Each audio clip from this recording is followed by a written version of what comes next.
Load off from your busy workday and listen to the dulcet tunes of our guests, who are all over the cybersecurity landscape. We're going to ask them some hard questions, not going to lie, probably some softballs too. But no matter what, it's going to be a good time. So sit back, pour yourself a nice hot cup of coffee, or something stronger if it's that time of day, and enjoy Coffee Talk with Serge. Hi, I'm Ryan Kovar. Welcome to Coffee Talk with Serge, and we have a very special episode today to talk to you about drugs. By drugs, I mean M2131 or 3565. What is it, Derrick? M2131. So M2131. Yes. Very important nomenclature there. So if you are not Indeed. a U.S. federal employee or contractor, this may not be the episode for you. Please go to our backlog and look up something that's relevant. But if you are a U.S. federal employee or you're just weird, please stick around because we have an incredible guest today, Derrick Lawson. Derrick, who are you? Why are we talking today? So I'm one of our consulting security engineers. I'm in our public sector group. I've been in Splunk around 8 years. Known Ryan for about 8 years, and been sorry for it for at least 8.5 at that point because I heard about his reputation beforehand. But no, all joking aside, it's been a privilege to know your work with you during that time. Appreciate the time today to be able to talk about this. Kind of passionate to me as well for the difference that it might be able to make for the federal space and others. So. And M2131, if I remember correctly, is about stopping zero trust, moving to 50 plus trust. Is that the...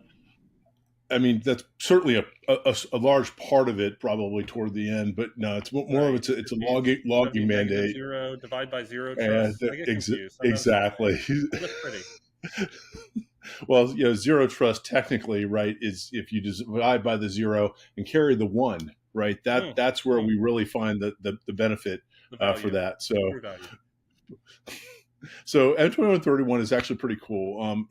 When I looked at it right across the board, it was a kind of a resurgence for, I think, all the folks who've been hunting for data for a good amount of time doing this role. Everybody's got some level of security touch, as you're absolutely well aware of. From maybe some project that they worked on at a prior company, or to something they're dealing with even at home or whatever else like that. So everybody sees some of those different things. Well, if you think about the role of a security operations individual who's struggling to have data, struggling to find the right things, this mandate kind of is helping at that point to be able to provide that logging fidelity, a logging of data that might be absent in the current world that they might be existing in today. So I'm really excited about it because I think it's going to make a real big difference moving forward. Certainly not perfect, as we all are aware, nothing is, but it's a big step forward towards saying, hey, this is what we really need to try to capture so that we can try to identify issues and remediate them. I mean, we're totally not going to edit a clip of you saying you're excited by logging compliance. But if we were to, this is something that's specifically for the federal civilian agencies, correct? It's not for DoD. It's more for FedCiv, federal organizations, because the DoD has had things similar with STIGs. But this is really the first mandated logging compliance sort of executive order focus on these agencies, correct? Yep, absolutely correct. And the cool part about it, and again, I'm weird like this, but when I look at it, it's something that gets down to not just the source of the data, versus maybe the way things might have been before, where you had to think about how am I going to do this, whatever else, right? It's down to field levels, trying to actually communicate that in a pretty straightforward fashion back, so that there's actually a mandate behind why the different security operations teams might be asking for those different data types. They don't have to maybe put up with that battle they might have had to put up with a couple of years ago. And it's been out for about a year and a half now, if I remember correctly. It's been staged, right? So you had your first couple, hey, in 90 days, you have to say what you have. And then like within a year, you have to have these things complete, like passive DNS and zero trust and aspects like that. So we're a little bit in. And I know one of the things that your role lets you do is talk to customers, talk to agencies that are dealing with this. What are some of the big problems that you've seen, Splunk customers or non-Splunk customers deal with trying to implement and embrace this new mandate? So probably the biggest issue is really not even so much something that's dissimilar from what folks have been dealing with from the beginning. it really comes back to where do they need to capture data from, right? That's the first step. It's actually kind of been cool to see maybe a resurgence of an area that is something more of a Splunk partnership around CASM, cyber attack asset surface management, looking at tools like that might actually be able to say, hey, this is what's out there, and what we need to actually log from is maybe the balancing point to where we need to try to verify where we're actually getting data from. So it's kind of cool, right, that we can have some of those conversations with customers to not necessarily be, if you will, Splunk-centric, Splunk-focused or other. The other thing we've been trying to do is try to facilitate discussions between different customers, different customer groups, so that it's not, again, a vendor thing, right? We're trying to help overall. A little bit about me, I guess, side note, I grew up a government kid. My dad was a general services administration for 30 plus years. And so I kind of grew up with that mantra of Now, being I have able to to interrupt, make Derek. a Was difference. he the one in charge of the parties at GSA? More than you know. So, and there's a number of That's different the people After that might. Hours podcast. We'll get back to that. Okay. So I think everyone would want the 80s to go away. So Don't tell that to the Reaganites. Okay, so grew up a gov kid. You've been part of this the whole time. Kid. Yep. And it's just one of those things where I kind of look at, my dad used to drive around Washington D.C. and talk about how he worked on a project at UDC or the old post office to whatever end as it is. And so this has been passionate to me because it might be able to be something I might be able to make a difference with, and talking to different folks and just again helping to facilitate different agencies talking to one another that may not necessarily talk every single day. And the whole goal is to try to move the overall stature of security forward across the board, because this is about people when it really comes down to it. And the services that the government provides, and really to keeping that whole confidentiality, integrity, and availability of those services, because they're important. There's a lot of people out there that need those things. I thought that was only possible in Langley. Who knew? So, Derek, you Who said knew? data sources is one of the major problems that you've seen of just getting the data in to accomplish some of the mandate, right? What do you think are the top data sources people are having problems with that you've seen? So ironically, it's actually I would say some of the endpoint data sources. That's something that was just, I think, coming on before M21 was released, where folks were just starting to get on to those endpoints, and that the big struggle I think has been privacy. What's the balancing tipping point there? Because obviously there's people at the end of those endpoints, and privacy is really a big concern of that. Throw it the other way with this. If you look at kind of the overall, I would say, risk as it is, that's also the biggest risk area, because any nation state actor, anybody else could put an email in front of somebody. With all due respect to filters and all the different protections that exist today, that's you can take something that was on the other side of the world, launch it, and put it in front of somebody. So it's also the biggest risk area. The secondary points are some of the different areas, like you mentioned, passive DNS and some of the other, I would say, more verbose network sources. Trying to work through that, especially given the way that the requirements were written. There's a lot of challenges with that, and again, not letting the perfect be the enemy of the good. If you kind of look at that as we strive forward to try to capture those different areas, it is possible to capture some things. It may be more difficult to capture other ones. But if we keep moving forward, again, accomplishing the mandate, I think we'll be able to make a difference. So. Yeah, I found the passive DNS. If you're a nerd for compliance, I'm a nerd for DNS, like my entire career here, and we definitely looked at that. And there are things in there that are so specific, like the word bailiwick as being a requirement, which thankfully now to some of the changes with I believe Accenture and some of these new DNS services that are available to government customers, it makes it much easier. But it's still a heavy lift. It is. From a Splunk point of view, I find it interesting. We actually, Derek and I worked together quite a bit on this. But for SolarWinds, I talked to 130 government agencies, many of them federal. And the first thing they would say is, how can I tell if I was impacted by Russia and the SolarWinds attack?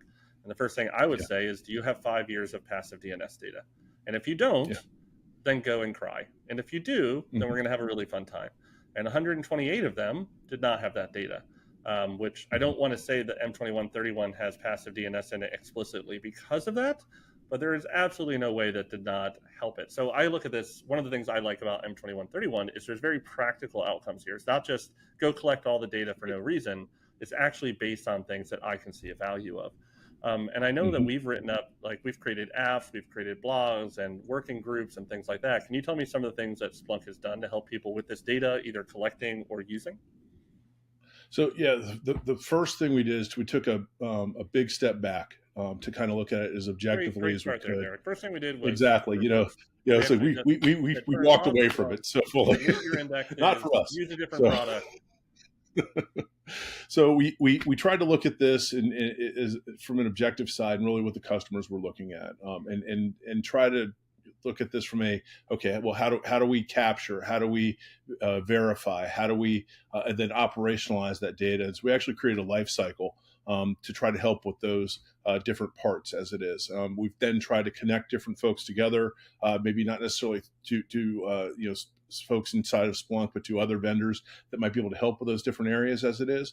Not necessarily best of breed, but more sort of areas and focal areas that folks may not necessarily be aware of, like the chasm space as it is. Mhm. We then tried to look at this from a kind of holistic side and said, okay, well, what can we do from a no cost aspect? Because again, it's just one of those areas where we might be able to make a difference. So we revamped one of our applications and rebuilt something called Compliance Essentials, which can help with some of that different identification of data and some of the verification pieces. And we're continuing to iterate on it based on customer feedback and what we're hearing. And then really the last piece in this is trying to kind of, I would say, reestablish good hygiene. I actually stole that from you from about 3 or 4 years ago, a good cyber hygiene. And really try to look at how we operationalize that data and really try to look at the connection points into the seam, into the SOAR, the UBA pieces, right? UBA, get another struggle point for many folks from many parts of the last, I'd say, 6-7 years as the term was coming on. And now it's part of the mandate. So, how do you use that? Well, what are the best tools to use for that? Do you just use one, right? Do you kind of overlay how those different pieces work together? It's really looking at that from really an objective standpoint. And that kind of gets back to some of those overall best practices around people, process, technology, maybe centering your operations if you're not doing it already around MITRE ATT&CK, and looking at maybe even defend as it is, and trying to say, hey, how do we work through these different pieces end to end and really make a difference to our overall process so that we're doing the best job we possibly can. It's an evolution, I would say.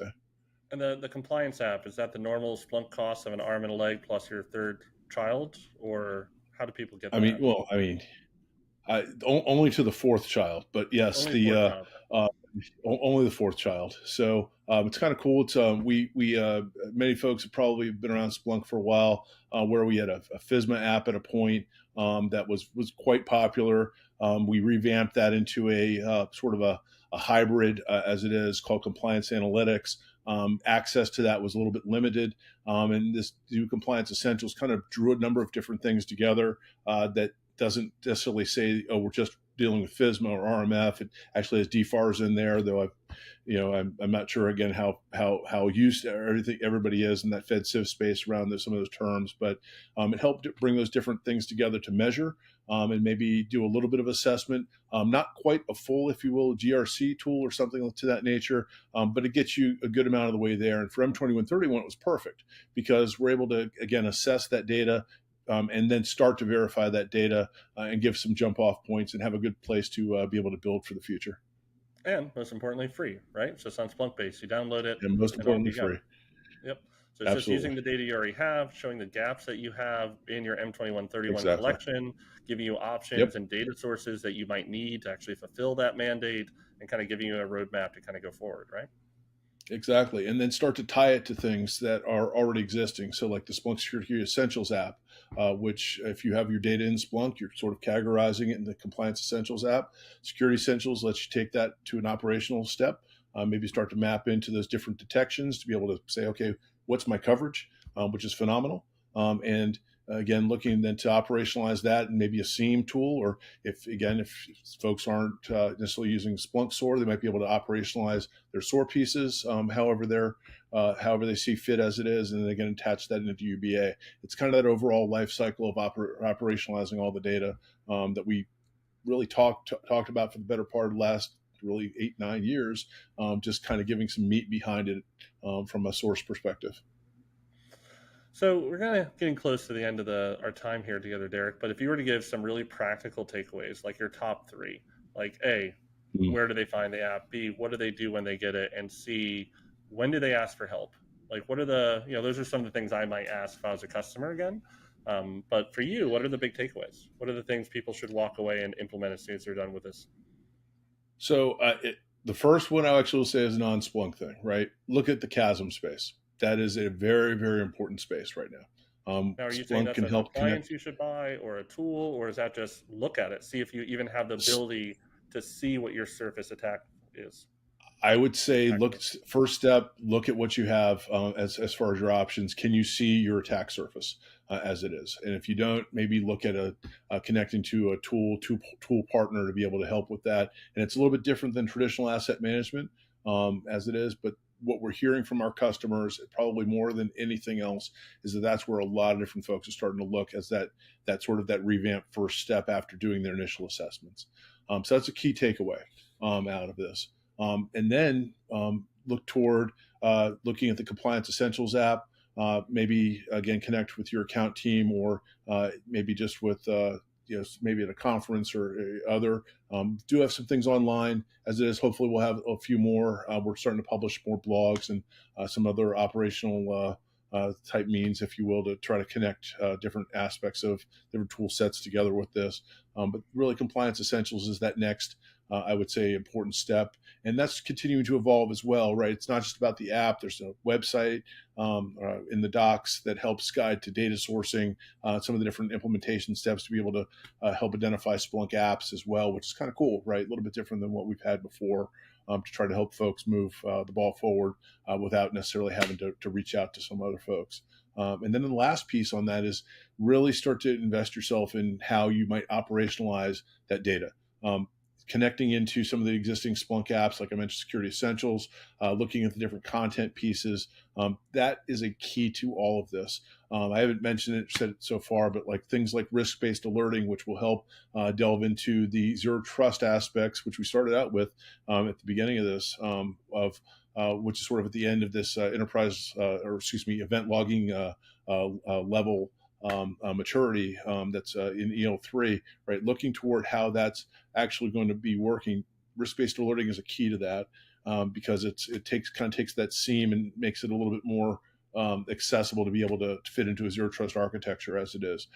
So overall, right, it's kind of looking at that from a stepwise approach, and then realizing that this is really not just a one and done, right? This really is a life cycle, because there's always going to be new assets on the system, on the network, right? There's always going to be something new that you need to be able to pull in data with. Something will also be leaving. Having a better understanding of that, to be able to kind of look at that and really mature that overall in a life cycle, is going to be an important step and an important process. And we can try to have some of those different discussions from a strategic perspective as well as operational.